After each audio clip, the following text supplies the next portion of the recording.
America में अध्यक्षात्मक शासन प्रणाली के संदर्भ में आज भाग 4 के अंतर्गत मैं जिन गुणों की विवेचना गत व्याख्यान में की उसी क्रम को आगे बढ़ाते हुए बताना चाह रही हूँ कि अध्यक्षात्मक शासन प्रणाली में राष्ट्रीय एकता को बढ़ावा मिलता है, अर्थात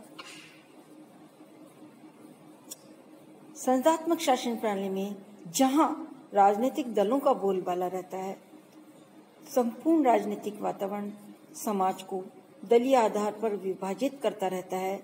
यदि देश में अनेक जातियां, धर्म, भाषा आदि विविधताएं हों तो संसदात्मक शासन प्रणाली समाज में विष घोलती रहती है और संपूर्ण समाज का विभिन्न आधारों पर कृत्रिम विभाजन होता रहता है।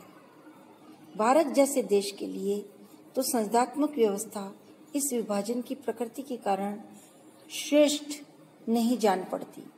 ऐसे देशों में जहां अनेक जाति, धर्म, भाषा आदि के आधार पर विविधताएं पाई जाती हैं, अध्यक्षात्मक शासन प्रणाली सर्वोत्तम मानी जाती है।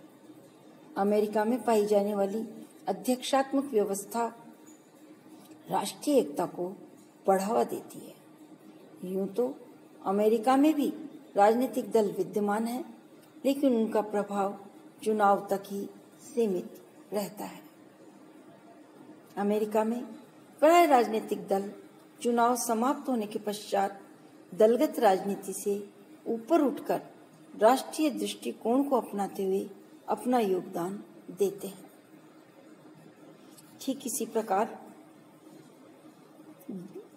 अन्य गुण है शक्ति पृथक्करण का सिद्धांत का लाभ।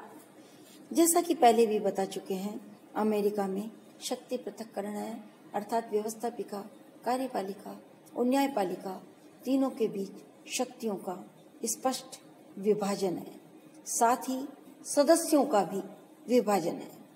अमेरिका में अध्यक्षात्मक शासन प्रणाली के अंतर्गत कार्यपालिका, व्यवस्थापिका और न्यायपालिका की शक्तियों का पृथक पृथक विभाजन कर दिया जाता है। अमेरिका में नागरिकों को समुचित स्वतंत्रता रहती है। शक्ति पृथक्करण के कारण नागरिकगण कार्यपालिका की निरंकुशता और विधायिका के अत्याचारों से सामान्यतया मुक्त रहते हैं। शक्ति पृथक्करण के फलस्वरूप सरकार के किसी एक अंग के निरंकुश एवं अत्याचारी बनने की संभावना कम हो जाती है। अमेरिका में सरकार के विभिन्न अंगों में सामंजस्य उत्पन्न करने के लिए अवरोध एवं संतुलन के सिद्धांत को अपनाया गया है।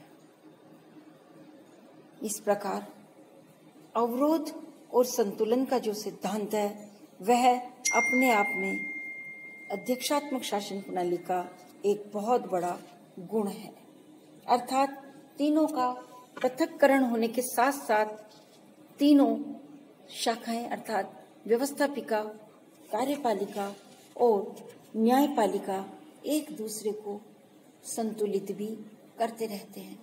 यदि राष्ट्रपति अर्थात कार्यपालिका निरंकुश अपनी होने की चेष्टा करे या अपनी शक्तियों का दुरुपयोग करे तो व्यवस्थापिका के द्वारा उसे महाअभियोग के द्वारा कार्यकाल से पूर्व अपदस्थ कर सकता है।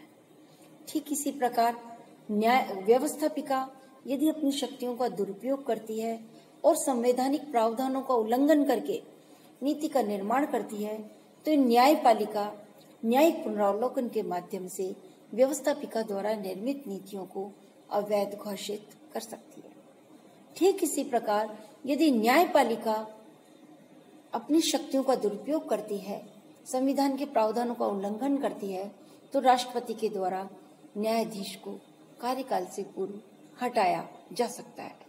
इस प्रकार ये चेक एंड बैलेंस अर्थात अवरोध और संतुलन का सिद्धांत जो है वो अमेरिकी शासन प्रणाली का अपने आप में अध्यक्षात्मक शासन प्रणाली का अपने आप में बहुत बड़ा गुण है।